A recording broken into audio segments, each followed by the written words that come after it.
Memuliakan Tuhan, ungkapan yang pasti sering kita dengar. Tapi tahukah Anda apa arti yang sebenarnya dari ungkapan tersebut menurut Alkitab?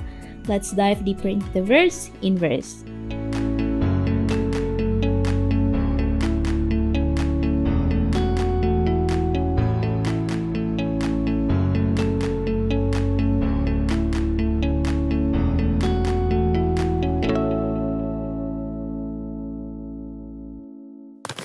Selamat datang pada diskusi Alkitab Pemuda Inverse, dan tidak terasa kita sudah sampai pada episode terakhir dari seri Kitab Keluaran dengan judul Kemuliaan Tuhan.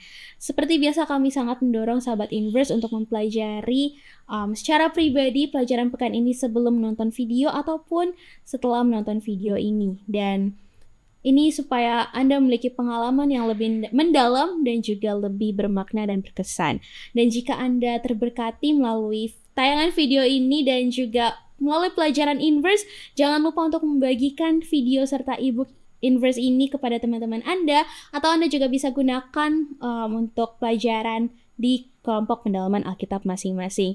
Dan kami juga sangat senang mendengar suatu kesaksian bahwa ada sahabat Inverse di pelajaran triwulan lalu, yaitu tentang mesbah yang dipelajari di gereja, di sekolah sahabat gerejanya, dan berkat itu ternyata juga sampai kepada teman sekerjanya yang baru mau mulai belajar Alkitab, tapi tidak tahu mau mulainya dari mana, dan kemudian menggunakan Inverse sebagai pedoman dalam perenungan pribadi.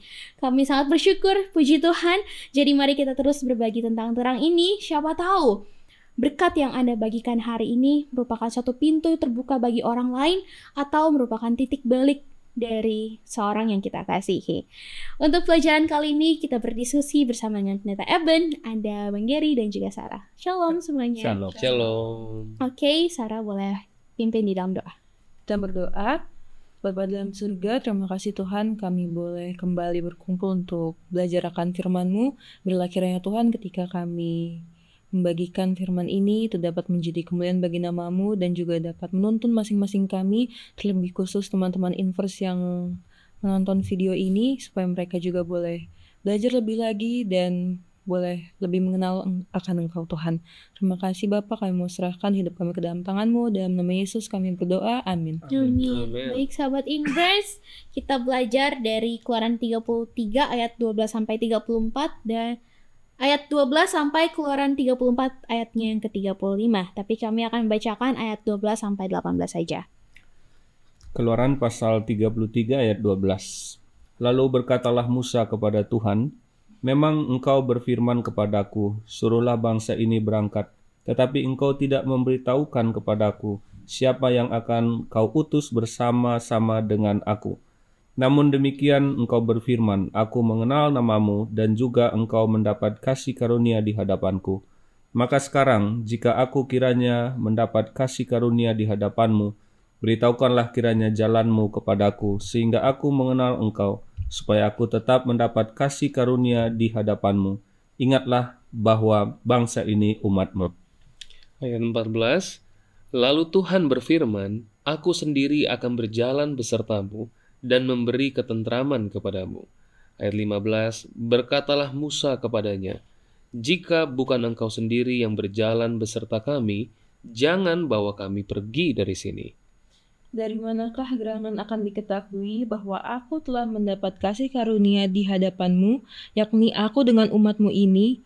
Bukankah karena engkau berjalan bersama-sama dengan kami, sehingga kami, aku dengan umatmu ini, dibedakan dari segala bangsa yang ada di muka bumi ini?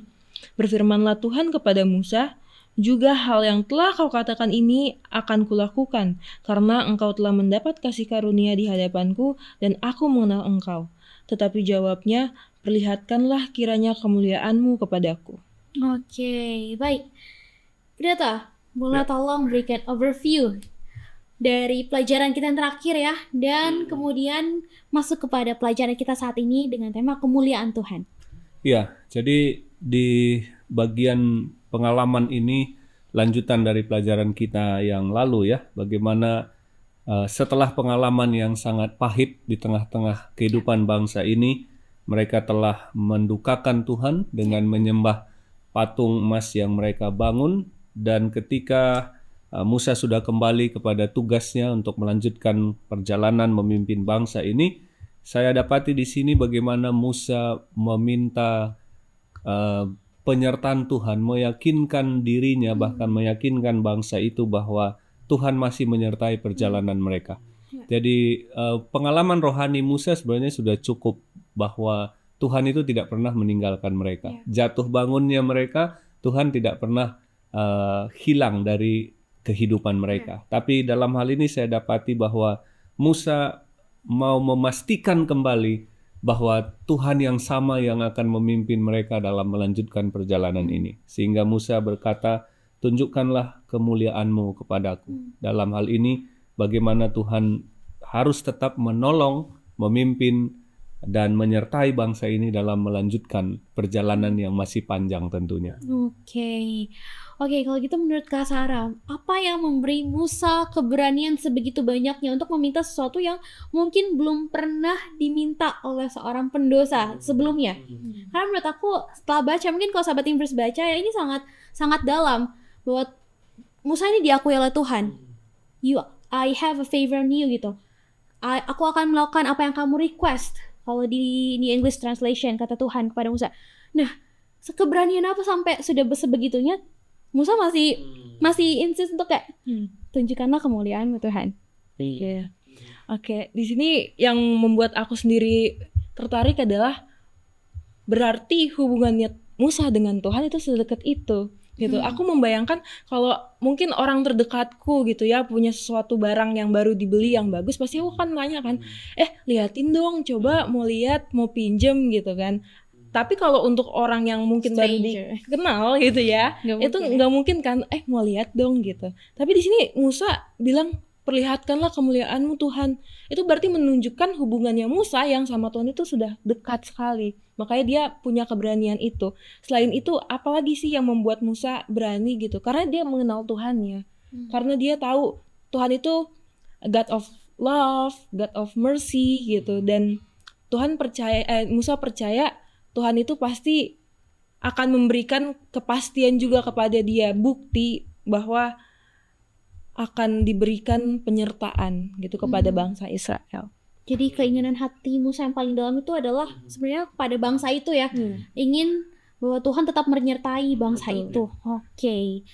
Kalau berdasarkan Keluaran pasal 33 dan 34, mungkin Kak Geri bagaimana kita bisa mendefinisikan kemuliaan Tuhan? Ya, jadi memang ketika kita berbicara kemuliaan, jadi sebenarnya kalau kita baca sekilas di Keluaran 33, Musa memintanya apa, tapi di ayat 34 dijawab Tuhan seolah-olah berbeda. Kalau kita lihat kan yang diminta adalah kemuliaan Tuhan katanya kan, tapi dijawab sama Tuhan di dalam Keluaran 34 ayat yang ke-6 dikatakan begini. Kemudian Tuhan berlalu di hadapannya sambil berseru, Tuhan Tuhan Allah penyayang dan pengasih, panjang sabar, berlimpah kasih dan setianya. Ayat 7 dan seterusnya ya, kalau kita bisa baca. Di situ menjelaskan bagaimana kemuliaan yang diminta tadi sama siapa? Sama Musa. Dijawab sama Tuhan, oh aku ini yang pengasih, aku ini yang penyayang. Jadi kemuliaan itu sebenarnya mendefinisikan arti atau karakter daripada Tuhan itu sendiri. Itu yang aku bisa dapat.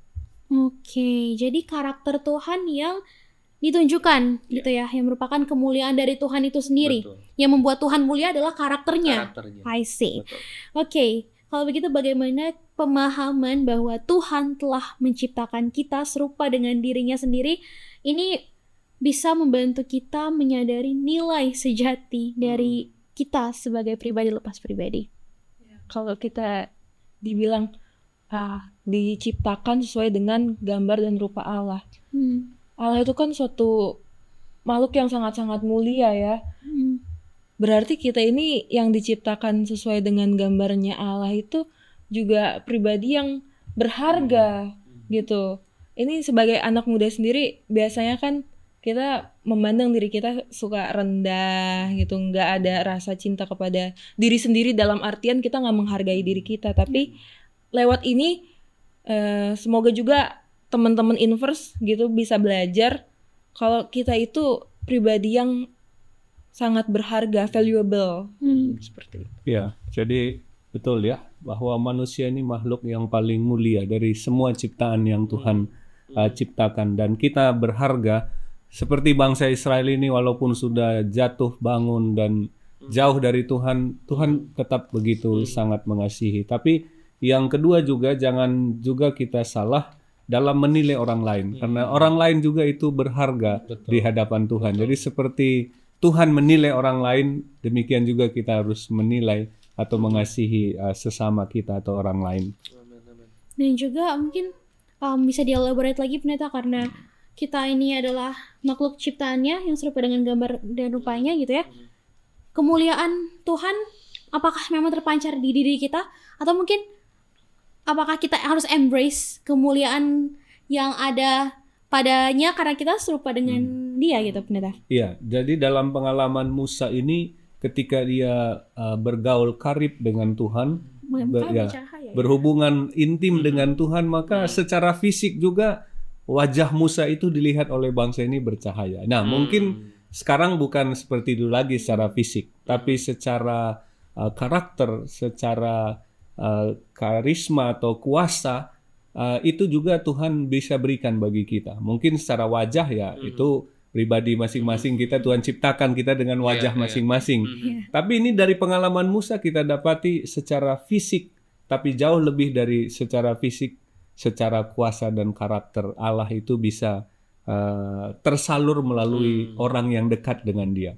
Jadi kalau kita dekat dengan sumber kuasa itu, maka kuasa itu juga ada sama kita. Kalau kita dekat dengan Yesus yang punya karakter yang baik itu, Tuhan yang punya karakter itu, maka karakter Kristus juga bisa terpancar dari kita. Amin. Oke, kalau begitu kalau kita baca di Wahyu 22 ayat 4, saya bacakan, dan mereka akan melihat wajahnya dan namanya akan tertulis di dahi mereka.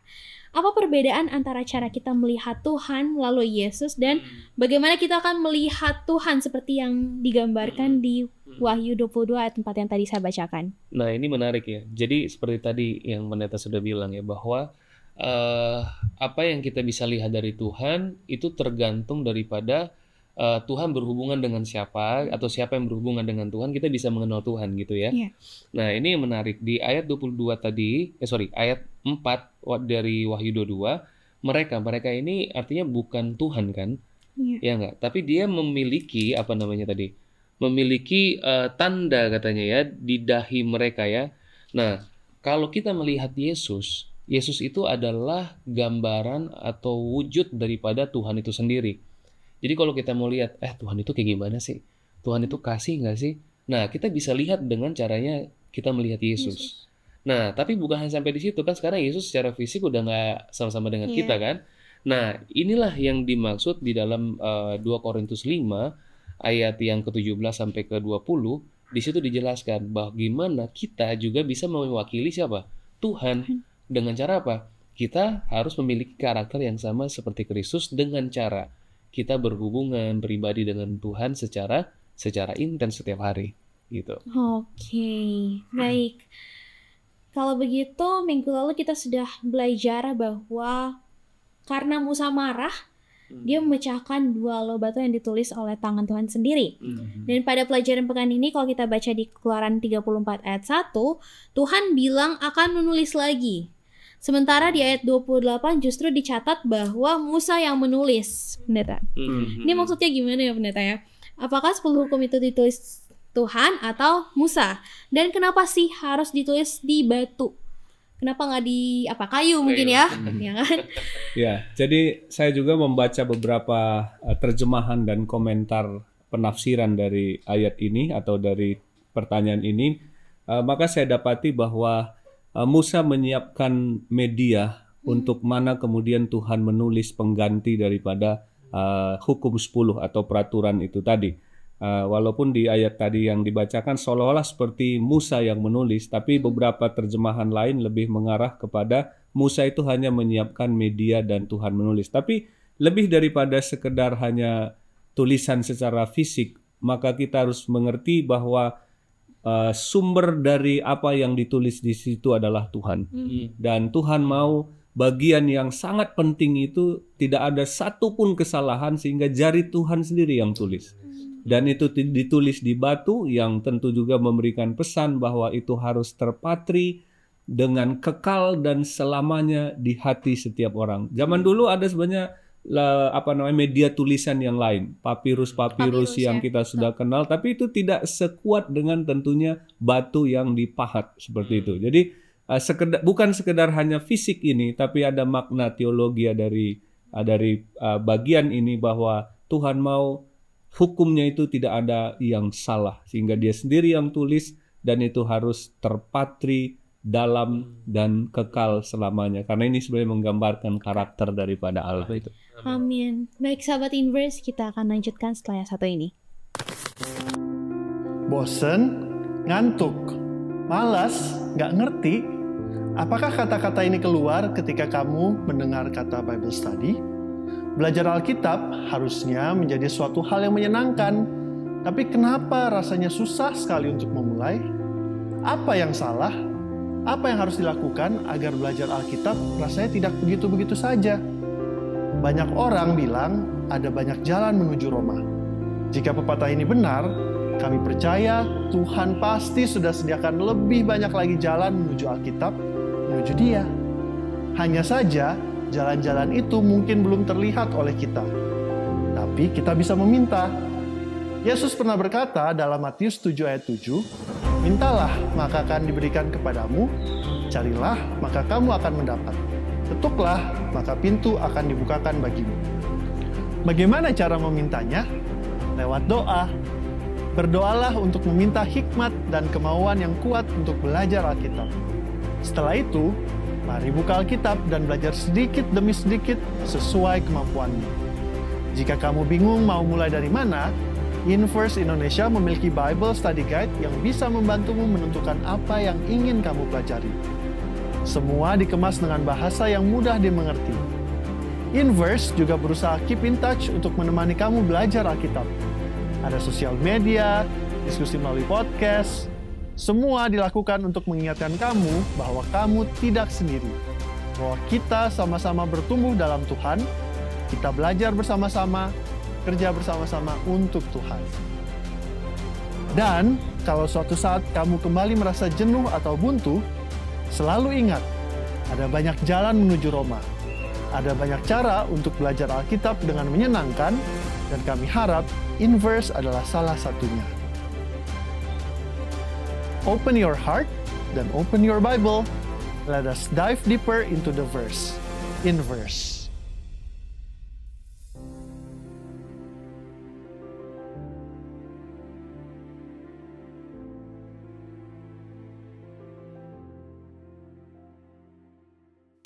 Terima kasih sahabat Inverse untuk tetap bersama-sama dengan kami. Baik, tadi kita sudah melihat bahwa permintaan Musa ini bisa dikatakan bold ya, sangat berani gitu ya.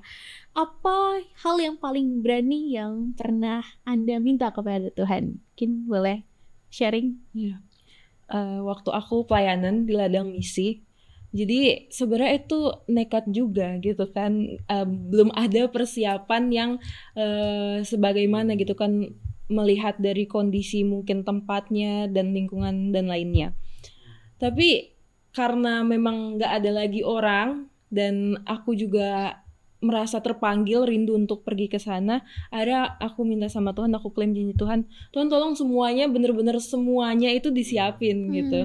Yang sebenarnya kalau misalnya mau dilihat lagi tuh, waktu aku bilang ke orang tua juga, orang tua bilang, gimana cara dapetnya? Mulai dari untuk makanan, sehari-hari, dan lainnya. Tapi ketika aku klaim janji Tuhan, itu tuh suatu hal yang luar biasa. Ketika di sana tuh Tuhan sediakan semuanya. Itu sih mungkin yang paling berani gitu, yang pernah aku minta. Ya menarik ya.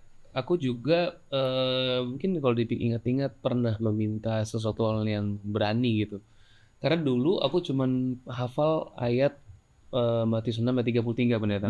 Carilah dahulu kerajaan Allah dan kebenarannya, maka semua akan ditambahkan kepadamu.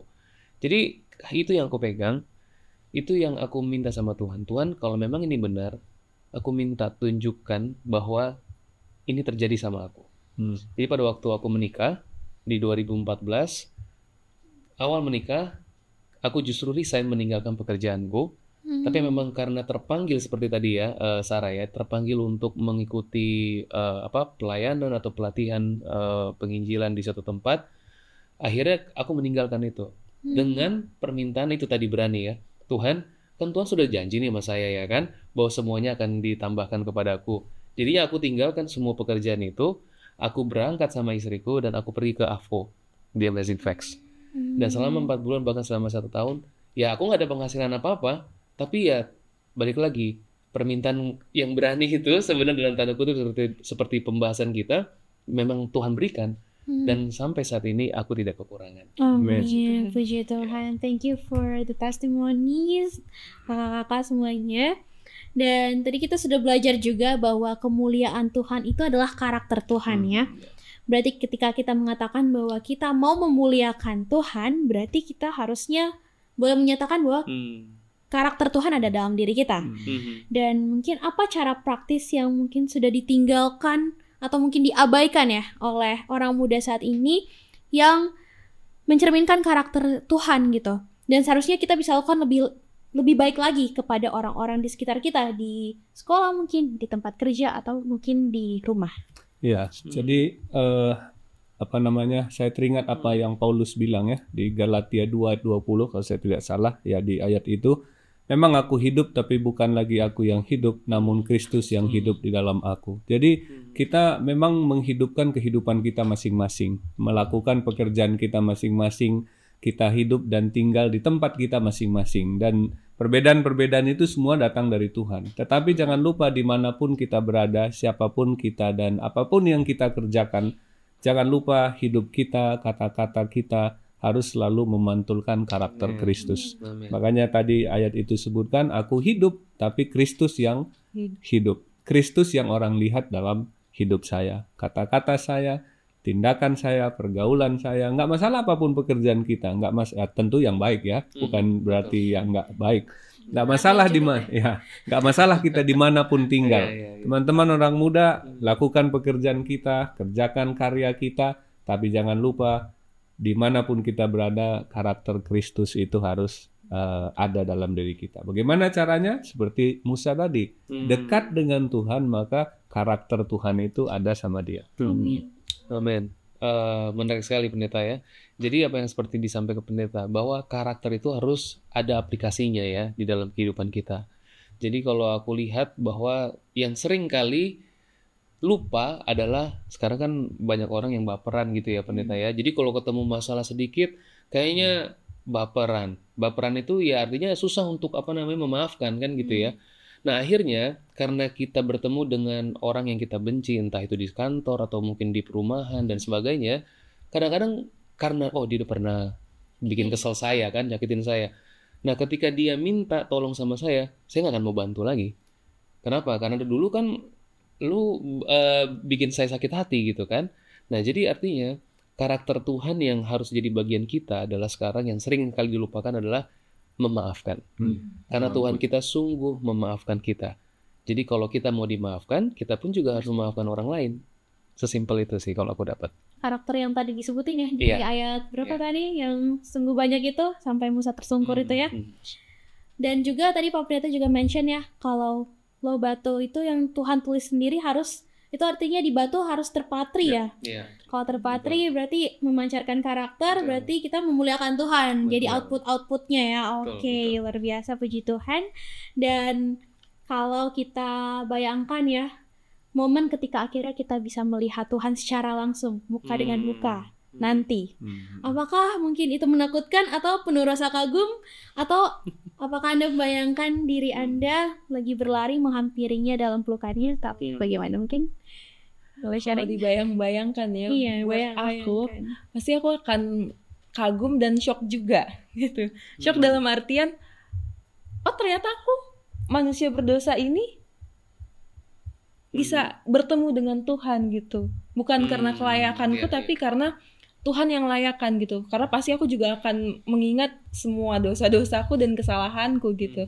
Pasti akan shock dan pasti akan terkagum-kagum gitu, karena wah Tuhan, kasih-Mu sungguh besar buat diriku. Jadi dari kalimat yang Tuhan sampaikan kepada Musa, tidak ada orang yang hidup kalau bahasanya terkena kemuliaan Tuhan. Itu artinya bahasa manusia dan kata-kata kita terbatas menggambarkan betapa dahsyat dan luar biasanya kuasa dan kemuliaan Tuhan itu. Dan ada waktu di mana kemuliaan Tuhan itu tidak akan menghanguskan kita. Musa sendiri masih hangus dia kalau ketemu langsung. Makanya sembunyi-sembunyi dia di situ toh.